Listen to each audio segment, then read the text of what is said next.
The Xfinity app allows primary account holders to add authorized users, granting them access to manage Xfinity services. Recent updates, including AI-enhanced onboarding and expanded device compatibility, have streamlined this process. Adding users is done via the Account Greater Than Users and Permissions section.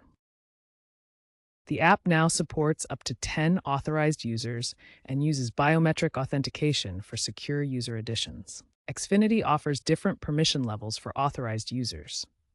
The primary user has full access to billing and account settings.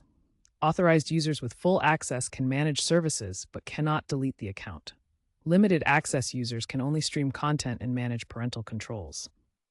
Guest access provides temporary permissions for short-term sharing.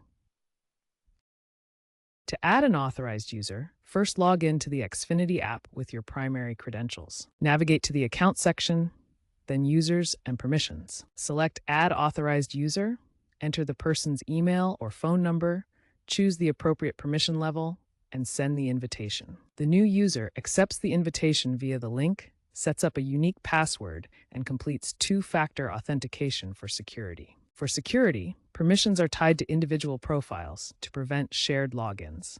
All user actions are logged for accountability.